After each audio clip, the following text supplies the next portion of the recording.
and the red lights go off, the race is on, everyone getting up to speed. And they are pushing back towards the front of the field again.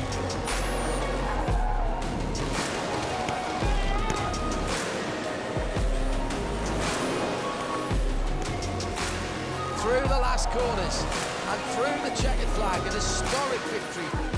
And then it's time for champagne.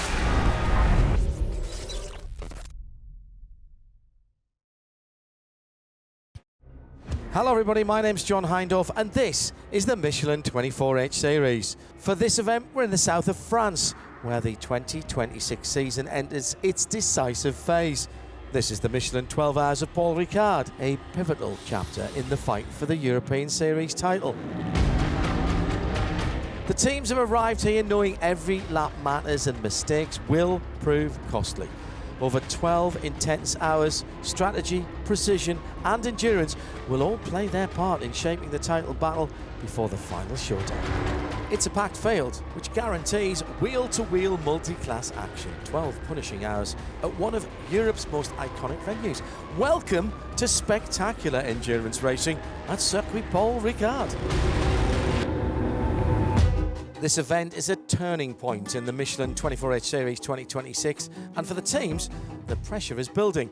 There are only 2 events left on the calendar. Every point scored here could define the run to the European Series finale. So, a fine balance between attacking for maximum results and avoiding unnecessary risks.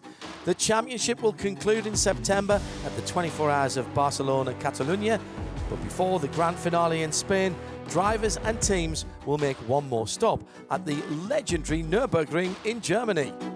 That's all still a long way off, so let's focus on this iconic track. It's set close to the small village of Le Castellet in the heart of Provence-Alpes-Côte d'Azur.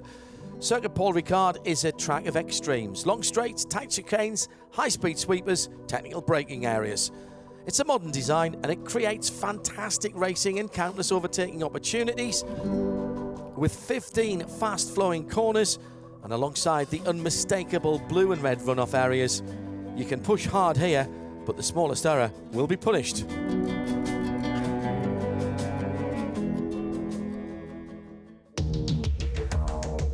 This is the Michelin 24H Series 6th visit to the Circuit Paul Ricard. Let's take a closer look at the venue. Across the start-finish line, under the bridge, the action begins instantly. You brake hard from more than 270 kilometres into turn 1 and 2. The Verrières chicane, it's a left-right sequence which is pretty tight, and it's a key overtaking zone on the circuit. In the opening lap, we might see some aggressive moves here, late braking and cars running side by side. Then comes turn 3, Hotel, a medium-speed right-hander. Overtaking difficult here, but it marks the beginning of a flowing section. Rhythm, balance and precision are essential. From there, turns 4 and 5 take the field into the long medium-speed right-hander known as Sombaume.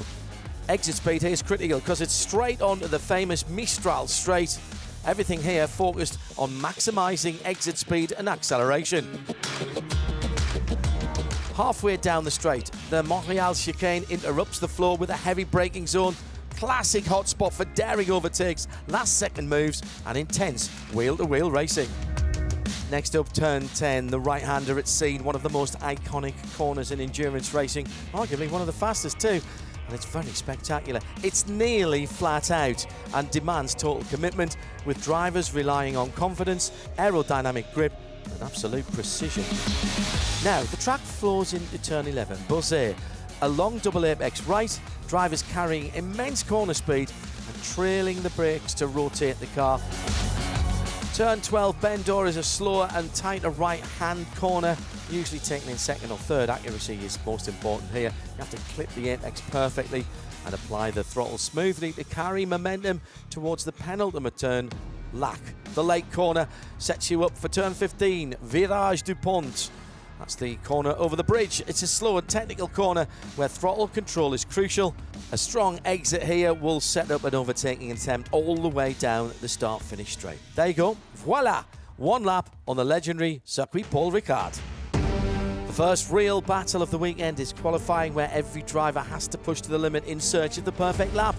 Qualifying, as usual, split into 3 separate sessions, each 15 minutes long, every session featuring a different driver, and at the end, the quickest lap from each driver is combined. The team with the fastest average is on pole position. You're not allowed to refuel during the 3 qualifying sessions, so you have to get your calculations perfectly right. What you can use, however, is a fresh set of Michelin tyres for each session, but every set is marked and stored afterwards and must be used again later in the race weekend. It's Team Not Only Motorsport from Italy who steal the limelight in the TCE class. They were second in Mugello and won in Spa. They've made their intentions crystal clear here. Pole position with more than a 12-second advantage ahead of Asbest Racing. A dominant display from the Italian outfit. The message is loud and clear. In the ever-competitive 992 class, third goes to the endurance specialist HRT Performance, the 928 Porsche. They owe this strong starting position primarily to the semi-pro driver James Kellett. In Q3, he clocked a 2:05.259, the fastest lap of all 992 drivers.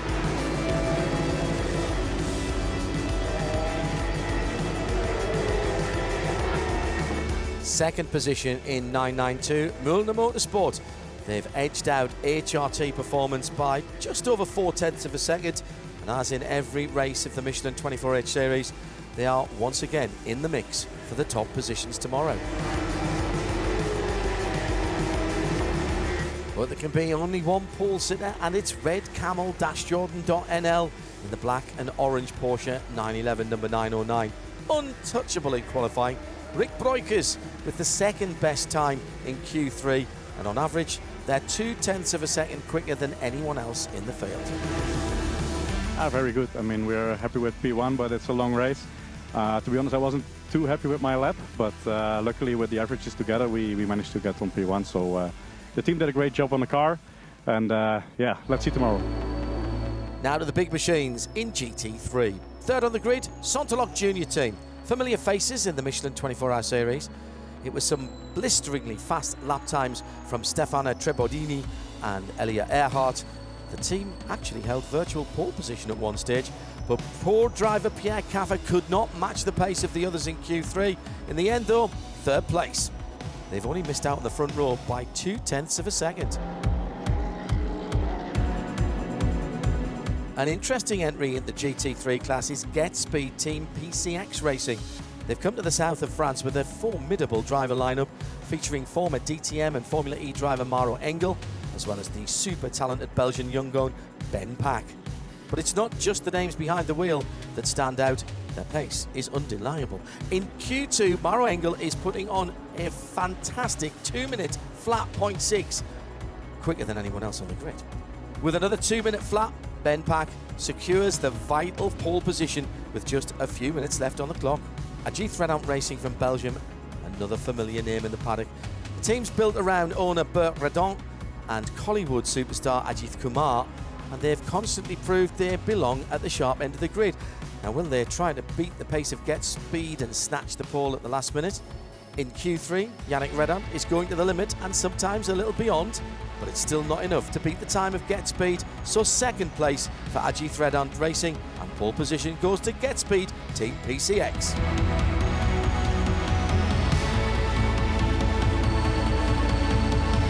Yeah, because we did pole, so no, it's super good. I'm super happy. Jordan did a good job in Q1, Maro did a fantastic job in Q2, and I finished the job in Q3. So now overall super happy, and let's see tomorrow. We start on pole, and we hope that we will do a clean race and hope to bring a big trophy home. It's Saturday, and here begins 12 relentless hours of endurance racing. The wait's over. The stage is set here at Paul Ricard, and the atmosphere around the paddock is charged with anticipation. Anticipation for 6 hours of pure endurance action today, another 6 hours tomorrow. The hard work has already been done. On the grid, the mood is intense. In just a few moments, silence will give way to the thunder of the engines. No one knows exactly how the next 12 hours will unfold, but every team shares the same objective: survive the challenge, stay in contention, and fight all the way to the finish. Starting from pole, Get Speed Team PCX. Let's hear how they plan to approach the race ahead. I think endurance racing is a team sport, so it's a great format and reflects that. You know, every driver needs to do his part, just as every team member needs to do their part to give us a great car like we had yesterday. And if everyone does their part really well, then the end result is like it was yesterday. So, you know, big credit to my teammates, to the team, and obviously the best place to start for us. One of the vagaries of circuit Paul Ricard, the famous Mistral wind. Yeah, it's quite difficult. So yesterday in qualifying, the wind was quite strong, and on the Mistral straight, it came from the back. So you are faster. So the braking point you have to adapt. And then, for example, in Signy, in this fast right-hander corner where the wind is coming from behind, then you have less downforce. So you have to somehow estimate how it goes. And this is quite difficult. Today, this is not so critical. For the drivers, even during hectic moments, they have to be completely focused and keep cool. No, actually, the nerves, you know, I've been doing this for a long time now. For sure not GT racing for a long time, but, you know, a touring car start is normally a bit more action-packed than GTs, so, yeah, it's not quite as hectic as that, but, yeah, I'm calm. You know, we got a long race still ahead of us. Of course, we only have 6 hours today, 6 hours tomorrow, so the main thing is just get through the first lap or two clean, and then we can start attacking and, yeah, try and get the thing to the front. It's not just the track and the wind that will challenge the drivers. Multi-class racing brings constant traffic of slower and faster cars on track. Yeah, it's always tricky at the start with different classes, so we're just trying to stay out of trouble. And then once the grid settles, we will just start pushing and yeah, see how the tires hold up, see how the race progresses. Let's have a look at the front of the grid. On pole, Get Speed Team PCX Racing leads, joined on the front row by the very experienced team of Creventic Racing. Row 2, Santalok Junior Team start in third, Pro and Competition in fourth. Fifth and sixth on row 3, Haas RT and Hofer Racing. The fourth row, Get Speed Team Junior 286 and Era Motorsport. Rounding out the top 10 on row 5, E2P Racing from Spain and the second car from Haas RT.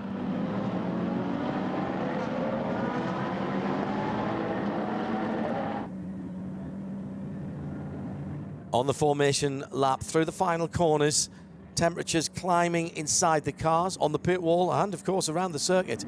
You cannot ignore the tension here. This is endurance racing at its purest, intense, demanding and completely uncompromising. Eyes on the lights.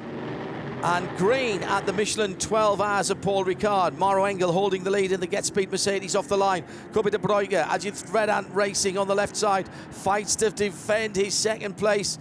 Elliot Earhart in the Santalok Audi trying to make some moves there. Up to second now.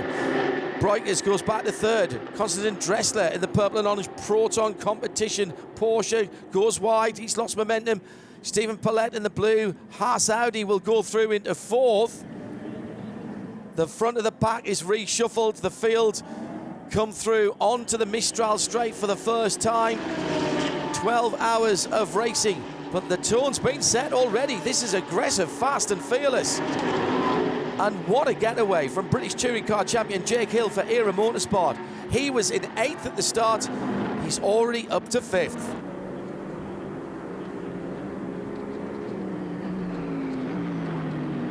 In the 992 class, been a difficult opening lap for Rick Breukers. He's lost 3 positions. He's down in 4th now. Muller Motorsport with the 921.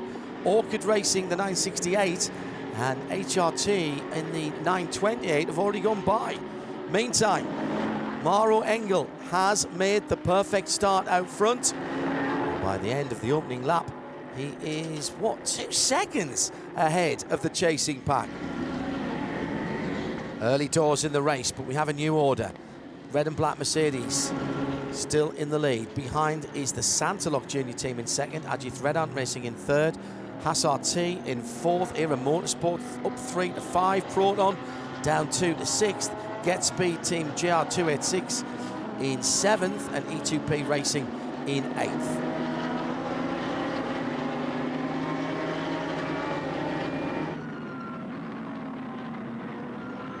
Rick Breukers is on a mission to make up his lost ground.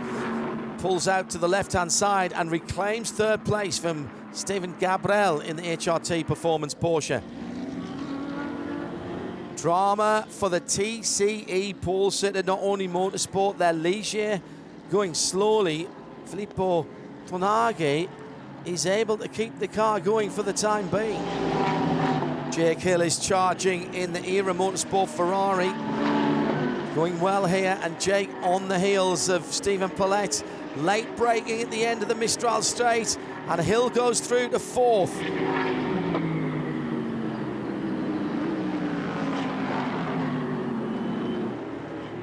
The drama has continued for the Ligier of Not Only Motorsport. Maybe electrical gremlins, but Filippo Tonaghi is going to have to get back to the pits. Let's hear from his teammate Gino Roccio. We have to understand now, because he had some problem, like the car is fixed to 60 kilometers per hour. I think it goes to protection mode, so we have to try to fix them now and come back for sure for the first place. The team are pulling off the bodywork at both ends of the car, presumably so the mechanics can search for the source of this problem. Well, Rick Breukers has been on a tear after his poor start. I don't know whether he's driving angry, but he's wasted no time carving his way back through the field. We're under 20 minutes into the race. He's right on the tail of Martin Rump in the 921 Milner Motorsport Porsche. The Milner car goes wide and straight through. Breukers claims another position. That's the class lead back in the hands of the Dutchman. At the front of the field, Maro Engel is in a league of his own. We've said that before a few times, haven't we? He's putting a second or 2 seconds on his rivals each lap. He's already 8 seconds clear of the pursuers. Jake Hill in the 81 Ferrari, one of the few drivers who can keep the pace with Engel. Now remember, he started back in 8th. He's fought his way up to 3rd. Now the Era Motorsport driver is gaining on Elia Earhart in the Sonderloch Audi. This looks like an opportunity for Jake into the Montreal chicane. Very, very late manoeuvre from the purple and white car. And that's second place for Era Motorsport. That first hour has flown over. Time for the first scheduled stops, and Engel from the lead comes to the pits, fueling first, of course. Now, having pace is one thing, but in endurance racing, strategy and slick pit stops are just as decisive as outright speed. The experienced Breukers family team with the 911 GT3 Cup car, well aware of this. Well, the first pit stops have jumbled the rankings up a little bit, and we've got Proton competition ahead of the 2 Get Speed team cars now. Number 28 and 286. Seems every team's on a slightly different strategy. By tomorrow evening, at the latest, we'll see which time has come up with the smartest one. In the TCE class, Not Only Motorsports race could not have started any worse. Their Ligier spent a long time in the garage, and they've dropped 11 laps to class leader Asbest Racing from Germany in the 102 touring car. But the Ligier is back out on track. We've still got more than 10 hours on the clock, so there's everything to play for. The Ligier has much more horsepower, and it will set faster times. But can it chase down the Seat Leon? The Michelin 24-Hour Series is multi-class competition. So, a variety of cars race on the circuit at the same time, as in the GTX and GT4 categories. In GTX, it's the well-known French squad Vortex V8, with their Vortex 2.0 powered by a Chevy V8 mounted in the back. In GT4, it is Team Circuit Toys with the GR Supra. This car has already proven its capabilities in endurance racing, and the focus here is on delivering strong and reliable performances throughout the race, competing against larger and more powerful entries.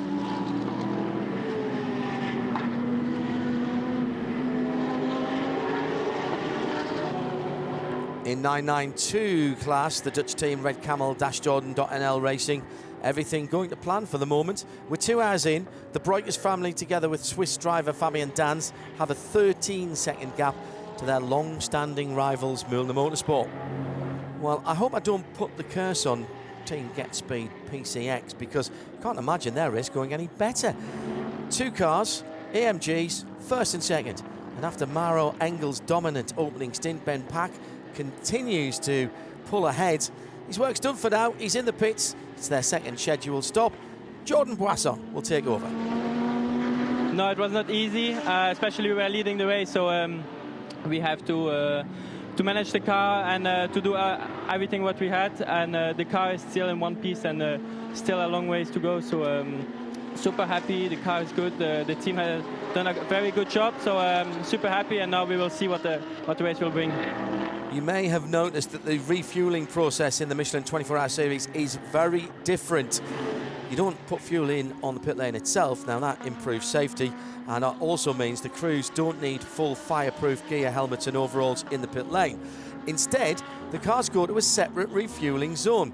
Once the tank is filled, they go back to the pit lane, and from there the teams decide what comes next. Is it a driver change, tyres or any other service work?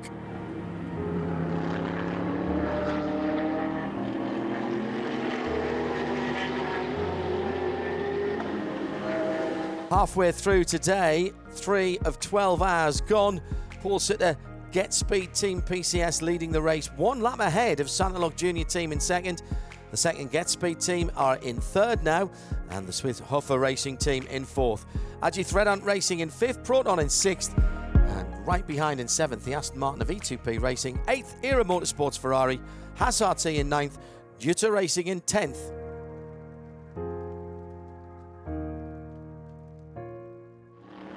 There's debris on the circuit, and that means our first Code 60 of the race.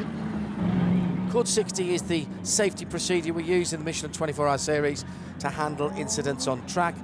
As soon as the purple flags are out, everyone slows down to 60 kilometers an hour, hence Code 60. They hold their position, no overtaking. Now, unlike a traditional safety car period, this system prevents the field from bunching up, it preserves the gap between competitors, and it allows our hard-working marshals to deal with the situation quickly and safety.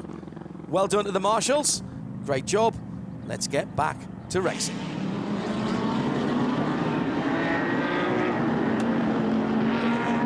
At the head of TCE, Asbest Racing are continuing to clock fast lap times.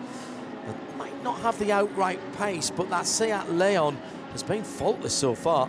Not only Motorsport in the Ligier is closing the gap. It was 11 laps when Not Only Motorsport came out of the pits. It's now 5, and the Ligier is gaining at the rate of 10 seconds a lap. 2 hours to go today, 46 seconds, the leading margin for Get Speed Team PCX. Now, I think what they're trying to do is put a lap on as many of their rivals as possible. When the checkered flag falls tonight, we park the car and park firm here. Any time advantage over your rivals on the same lap, that disappears. But if you get a lap over them, that gives you a cushion for tomorrow's action. And that's another flawless stop from that Get Speed squad. And for the first time today, the AM driver, Patrick Charlet, is going to take over the wheel of the AMG. Now we're looking at him. Alex Prince in the Hofer Mercedes is chasing. I can't wait to see how he manages the pressure and settles into the fight. Team Vortex in GTX and Circuit Toys in GT4 are being challenged. Not necessarily by other competitors, but by time and the circuit. They're pushing hard. They're collecting crucial experience and valuable data that will be vital in future races. In second place, Alex Prince in the Hofer Racing Mercedes is turning up the heat on the leader. Patrick Charlet in the Team Get Speed AMG can't match the pace of Prince. The margin is coming down very quickly indeed. It's a fabulous battle going on in 992 class. Martin Rump right on the tail of the leaders, Red Camel Jordan.nl. Ivo Breukers trying to hold on to the lead, but going into scene at the end of the Mistral. Rump's gone through, and that's a new leader, but still more than 7 hours to go.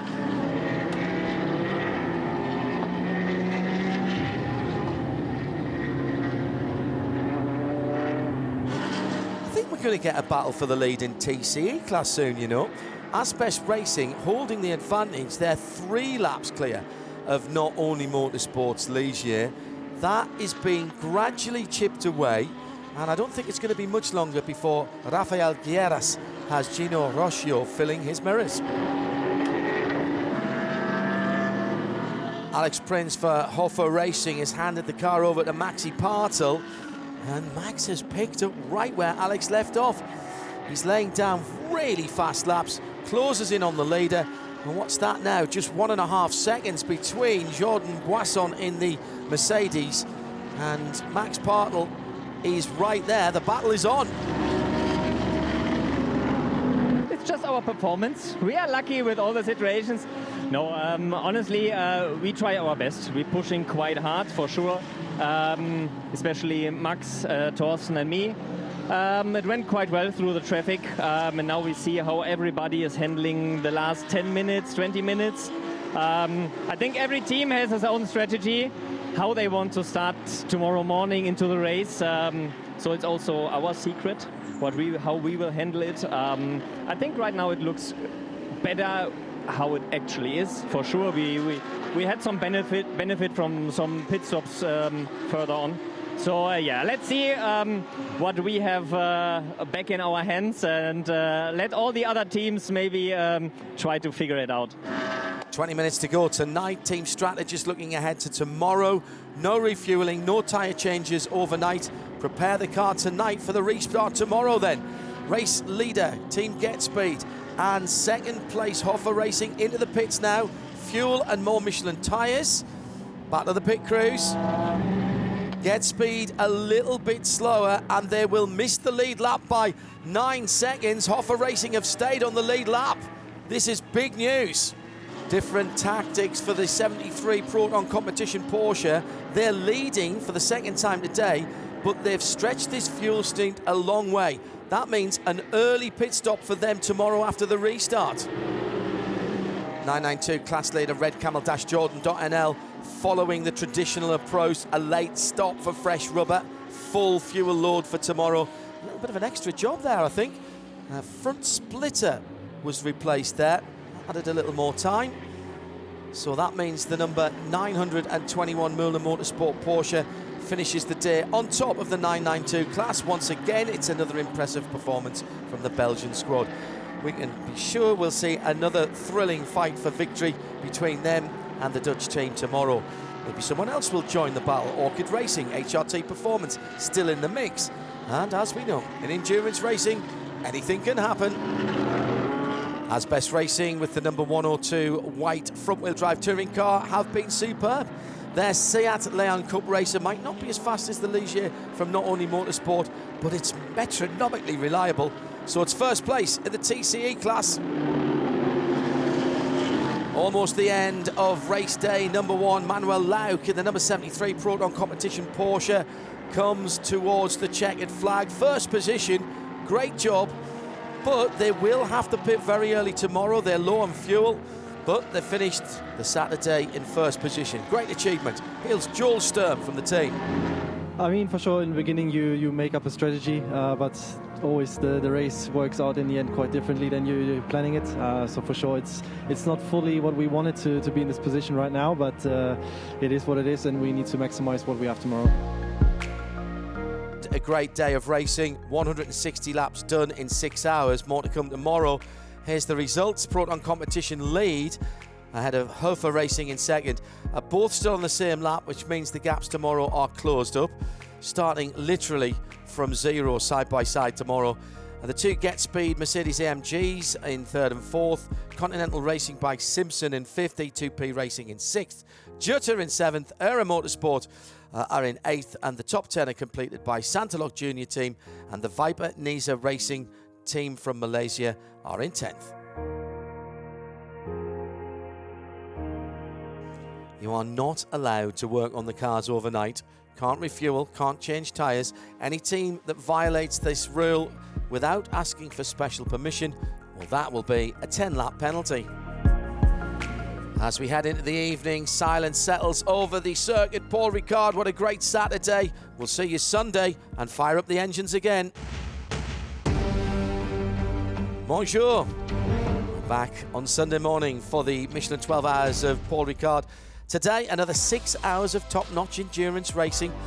The drivers gave everything yesterday to have the perfect starting position for our denouement. Before we get racing, let's head down to the grid and hear from some of the top teams. I mean, it's always exciting to do the start. For sure, we have quite a disadvantage in terms of strategy, but I think we have a good plan and maybe it works out for us. Only Proton Competition and Hofer Racing on the lead lap. Let's hear from Thorsten Kratz. I mean, overall we had a good pace, and at the end it was also strategy which pushed us to the front. So we are in the lead lap. This was the most important. And yeah, now it's going to be interesting. You know, we have all the cars around have different strategies, different fuel levels, maybe also different tire age. So it's going to be interesting in the first half an hour how this will be sorted, and then we'll see. Get Speed pitted late yesterday for fuel and Michelin tyres, so Mauro Engel is well prepared for today. Looking forward to it. For sure we did a clean first part of the race, and that's the aim for the second part, and see where we end up. The warm-up lap being completed in bright sunshine in the south of France. Here's the restart. Another 6 hours of full throttle endurance racing. The red lights go out and the Michelin 12 Hours of Paul Ricard is back underway. Oh, there's contact right after the line there. Thorsten Kratz and Joel Sturm as they head down to turn one. Mauro Engel all the way around, making up some places early on in the black and pink Mercedes AMG. Engel pressuring Kratz already. Surely just a matter of time before he goes past the silver Hofer racing car. Meantime, Sturm is up the road and gone. Jake Hill already up to fourth in the purple and white Ferrari. Behind him, E2P Racing, Haas RT, Weidmann Nisa Racing, and the Santalog Junior team. That's fifth through to eighth position. Mauro Engel trying to make a move on Kratz down the inside. That's into scene. Kratz left the door open there, but holds on to second position. Kratz is a lap ahead, remember, so Engel here trying to get his lap back, and the silver AMG goes wide. Through Bose, the double right, Engel goes through. Jake Hill follows him in the era Ferrari. Now he's on the same lap as Engel, so that's a lap down from the leaders. I think that's a very smart decision from Kratz to let those cars go. No need to take any risks on the opening lap. Remember, he's still got a full lap over those two. Now at the front of the field, Joel Sturm is absolutely flying. He's almost out of sight of Mauro Engel. Drama for the second Get Speed car. There's a problem at the rear left. Well, they started third today and they had a great opportunity to get a top result. This is painful. Got to bring that car all the way back. The number 286 then, Steve Yams, limps it back around the track. The field will come through.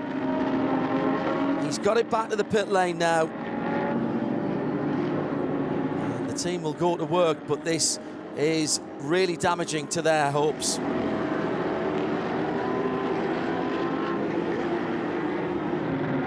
been plenty of action in the 992 class with James Kellett of HRT Performance in the 928. He had a fabulous start and he's gone to the top of the rankings ahead of Milner Motorsport and Red Camel, who are in second and third. Just like yesterday, Rick Breuters is right behind Martin Rump. It's not a replay, I promise you. These two have been locked in a fierce battle for second place now for nearly 20 minutes. As they come through, has Rump lost his front splitter there? That's understeer for the Estonian. That'll not make it any easier to hold off Rick Breuters. Side by side into scene. They almost touch, but it is still just second place for Müller Motorsport. Rick's off the track. He comes back on again. He's going to get round the outside. And the position changes for the moment, but he can't hold on to the inside line. Red Camel now in second place. Müller Motorsport in third.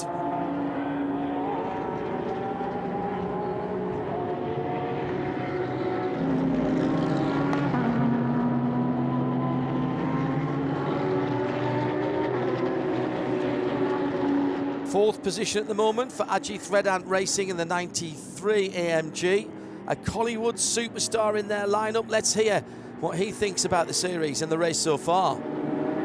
I think the credit goes to Creventic for having put together such a wonderful championship series. And of course, as you all know, Mr. Burt and his family, the Redant family, the mechanics, the engineers, the boys, Yannick, Art and Kobe. A wonderful team to be with. So it's like coming back to my second family. I don't believe it. This is the TCE leading car, the Asbest Racing number 102 Seat Leon. It has ground to a halt. It's been towed away by the marshals. A disaster for the German squad. They'd had a perfect race up until now.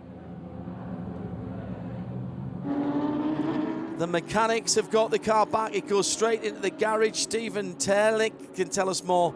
Engine went up in temperature, so we lost all of liquids and fluids. So I'm not sure if we can keep on racing, but we will do our very best, and hopefully we can end the race with P1. It will be a bigger job, I guess. So, but again, we're having fun. It's a nice track. I really do love it. It's my first time. But yeah, we'll see. Well, this is a fabulous chance for not only Motorsport and the Legion to snatch the lead back. Remember, they started with an absolute nightmare yesterday, but now just 5 laps down.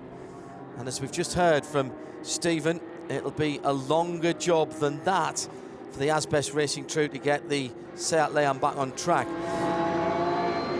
In the 992 class, Red Camel Jordan.nl are back in the lead. They spent 30 seconds less time in the pit lane than HRT in the 928. And the Dutch team are on fresh Michelin tyres. HRT aren't. That'll make a performance difference. And we have a TCE class lead change. Not only Motorsport have made up the 5 laps, it only took them 15 minutes to pass Asbest Racing. Their Seat Leon still in the pits with a catastrophic engine failure. So Benjamin Pack in the Get Speed Team PCX car is in the pits. That means that Era Motorsport are now leading. They've had a bit of an up and down race, but they've stayed inside the top 10. Jake Hill and Ollie Bryant have both done outstanding stints. Bryant did 45 laps behind the wheel. Must be exhausted. Dwight Merriman has taken over. Let's hear what's in store for them. The car was great. Times weren't as quick for everybody today, I think, so I was a little frustrated trying to see where the pace was, but then I realised that it was sufficient for where we needed to be. And the most difficult thing is just not tripping over anybody in traffic. It's very difficult to pass the cup cars. They're so fast in a straight line, so you've got to really be careful with them. But otherwise, no, it was fine. And we kept the Hoffa car behind, which I think we'll probably be fighting later in the race, so that was good. But no real dramas. Car was great. So now it's one last stint for Dwight and then Brian till the end. With that pit stop, Era has handed the lead back to Get Speed Team PCX Racing. Patrick Charlet has what appears to be right now a comfortable lead, 45 seconds to Hoffa Racing. It's Alexander Prince who's driving that AMG, but Prince is running 5 or 6 seconds quicker per lap, so that margin is coming down.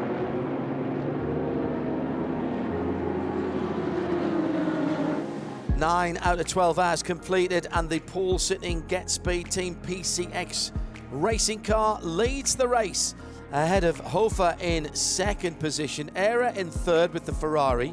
The 2nd Get Speed team now back in contention after that early puncture. They're in 4th. 5th, the Sonderloch Junior. That's the Audi that leads the Aston Martin of E2P Racing there in 6th. Ajit Redant Racing in 7th. 8th, Proton Competition. And Continental Racing by Simpson Motorsport in 9th, with Haas RT rounding out the top 10. Well, Alexander Prince has closed in on Charlet. 10 seconds the lead. In fact, actually, that's coming down even quicker now. Prince then, target acquired. The Hoffa Racing Mercedes not wasting any time. Down towards the hotel corner, goes through. Effortless. A new leader, Hoffa Racing. There's a code 60 for track cleaning, get speed in the pits, new tyres, new driver. Not sure whether this works or not. Yeah, I've got a little bit of drive time left, so Benji in the car now, and then I'll get in after him. A bit over an hour, I think, so just so that I can get in, but obviously it depends on code 60s. Well, Hoffa Racing has done exactly the same. Maxi Bartel into the pit lane after just an 8-lap stint. He hands over to Torsten Krantz. I'm not sure they even know if this was the right call. Yeah, I think everybody now tries to take an advantage out of this code 60, but yeah, let's see how it will work out for the last couple of hours. Yeah, I think everybody is now a little bit unsure where everybody is standing, so yeah, we also, but we try to focus on our race, and let's see if it will pay off. Well, it seems that in the 992 class, Red Camel Jordan.nl, well, they think they're on the right track. Just on 2 hours, victory in sight on the horizon, but they can't be sure. 2 hours is an eternity in endurance racing. I don't believe this. TCE, class leader of not only motorsport, is stranded on the track. It needs to be recovered from turn 6. The Seat of Asbest Racing still a long way back. Now, how long will it take the Ligier to get back into the race? They're going to either hold on to the lead or lose it again. All of the race action and all of the incidents, big or small, are monitored by race director Steve Burns and his colleagues in race control. Yeah, I'm one of 5 that make up the race direction team for this event. We cover all the 24-hour series events. Race control, as you would imagine, is the central hub of all communication, so we get a lot of information coming in there. We're working very closely with the local organising team, the local clerk of the course and their officials. They're in radio contact, of course, with the marshals around the track. We've also got a fairly expansive CCTV system, so we can see every part of the circuit. We've got a lot of timing data coming in. The cars are all fitted with GPS trackers, so we know exactly where they are and what speed they're doing, which is really important for things like the code 60 there. So a lot of information coming in. It's our job really to absorb that information, process it, and make the appropriate decisions, such as we have just done with the code 60 to recover the Ligier that stopped down at turn 6. So that's information that comes in, decisions made, and communicated out. The drivers, as you may be aware, have got a driver information display in each car, so we can communicate with that, so we can advise the drivers with the countdown for the code 60 or whether there's a yellow flag in a particular sector. So a lot of technology behind the scenes here now, going into making the racing as safe as possible. We're also having comms with the team, so we've got two-way communications with all the team managers, so they can talk to us regarding any issues they have on track, any questions they have from the drivers, and of course we can talk to them about issues we have with their car. We're in touch with the fuel station, so we get information from there. So a lot of information coming in. That then allows us to look at any incidents that occur on track. We can use all the available evidence we have for that to determine whether there's a penalty needs to be applied for a driver, and again that can be applied. The teams will get that information through our system, so that they know that next time they come into the pit box, they'll need to visit the penalty area to serve that time penalty. We operate a penalty guideline system, so that the penalties are all consistent throughout the year, so that every team knows where they stand, and it keeps the racing fair and safe. We are inside the final hour of the race. Maro Engel showing exactly why he's regarded as one of the top drivers in GT3. He is knocking out fastest lap after fastest lap, the only driver on the track below 2 minutes and 2 seconds. However, he will have to stop one more time. So that means Torsten Krantz of Hoffa Racing will take over the lead. Now, our numbers say he doesn't have to pit anymore, so he can go all the way to the finish. If that's right, that would be a perfect strategy. Get Speed are in the pits. That means As You Thread On Racing go up to second for the moment, but they, I think, owe us another stop. Tension rises now, every second count. Pierre Caffer has made a big leap forward during his stint. The Sonderlock Audi back up to third. Podium finish within reach there. Maybe even more, actually. He's only 38 seconds behind Torsten Krantz and just 16 seconds behind second place Yannick Redand. 40 minutes still to go, but it's going to be tight on fuel for the Audi. Drama in TCE. Again, the Ligier slowing down. It's on fire from the right rear. This surely is game over for not only Motorsport. I can't see them taking the checkered flag. Pierre Caffer in for fuel as we expected. So that's the Audi going for its little splash. And that's Red Ant in the pit lane, but he hasn't been for fuel. He's only going to take fresh Michelin tyres. Wow, that's an interesting call. I hope they've done their fuel numbers and he can get to the finish. Pierre Caffer ahead of Yannick Red Ant. That is a heavy Audi, and he's got far older tyres than the red and white car between him. This is going to be a tough defence from the German. Red Ant closing in. This is fabulous by Pierre Caffer, but he's gone a little wide there.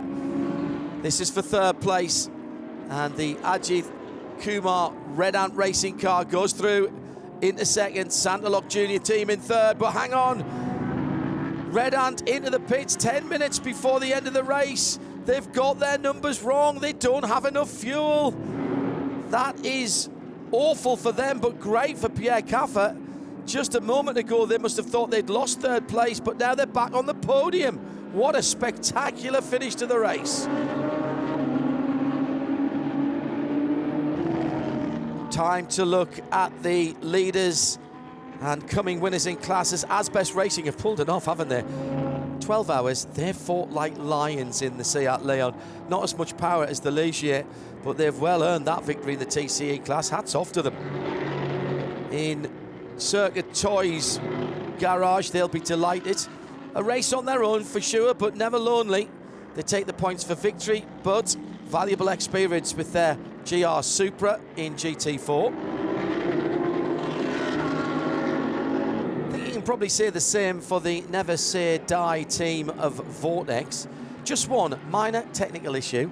Other than that, their bright orange machine, super reliable. I'm sure they would have liked to have more competitors in class because Philippe Bonnell and their teammates love that battle. But it's a good overall finish and a GTX class victory in 992. Wow, what a run this has been for the Dutch family team of Red Camel-Jordans.nl. Team owner and patriarch Ivo Breukers, together with Rick and Luke, his two sons, and Fabian Dance, were in the lead for more than half the race. As they come to the finishing line, they'll have a margin of almost a minute to the second-placed Mulner Motorsports team. At the front of the field, Pierre Caffer and his teammates from Sanderlock, super happy with the outcome. I'm not sure they were expecting third position, but that's what they've got. In second, 36 seconds behind the winners. It's Get Speed Team PCX. They've led the race for more than 210 laps and they look set for victory for long periods, but a small strategic error has opened the door for Hofer Racing. Maro Engel drove brilliantly. And it's all about the winner now. Last lap for Torsten Kranz in the pink and grey Mercedes AMG of Hofer Racing. They'll take the Michelin 12 Hours of Paul Ricard. What a fabulous race from the Swiss team. They had the smartest pit and fuel strategy. The team can't bear to watch, daren't celebrate too early. Onto the start-finish straight for the final time. The checkered flag is out, and start the celebrations on the pit wall. 306 laps completed. Michael Kroll, Maxi Bartel, Alexander Prince and Torsten Kranz have taken the win here at Paul Ricard in the Michelin 12 Hours. I have no idea. I think for sure the last Code 60s helped us out. But the stress level in our pit box was, I don't know, 2,000%. I aged 20 years in the last 10 minutes. Yeah, unbelievable. It's just so great for the guys. They work so hard. And Michael, the strategist, he made a perfect job during the race. So unbelievable. The only thing is that Chantal and the kids are missing. But the victory is for them. No, it was great fun to be here, and honestly, big thanks to the team. Well done to my teammates. They drove amazing. The team gave us a great car, and I think we put everything together as good as we could have. Obviously, those Code 60s at the end, they really hurt us because I think the car that ended up winning, they were due a pit stop. But you know, that's racing. That's the way it goes, and we can still be proud of the race we did. On to the podium in third, Sanderlock Junior team. In second position, Get Speed Team PCX Racing. And our winners of the Michelin 12 Hours of Paul Ricard, Hofer Racing. The trophies are handed over, and now it's time for the champagne.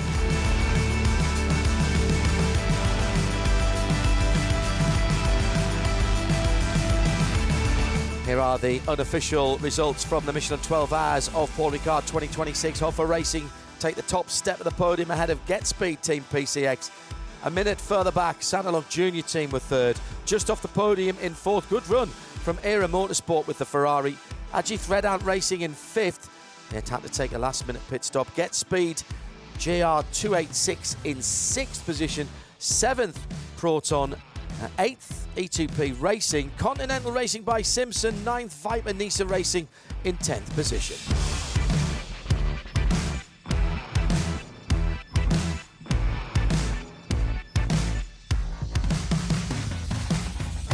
What a race this Michelin 12 Hours of Paul Ricard has been. 12 hours, countless challenges, an unbelievable race and an unforgettable finish. Paul Ricard has delivered drama, triumph and endurance racing at its best. The battle this season, though, is far from over. Next time, more thrilling action and behind-the-scenes stories from the world of endurance racing to come. We'll head to the legendary Nürburgring in the Eifel region of Germany.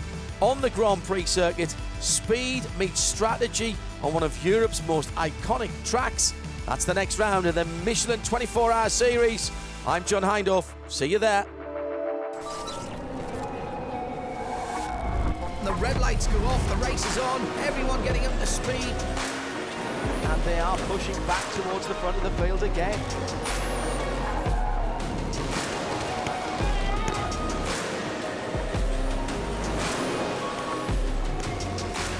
Through the last corners and through the checkered flag, an historic victory. And then it's time for champagne.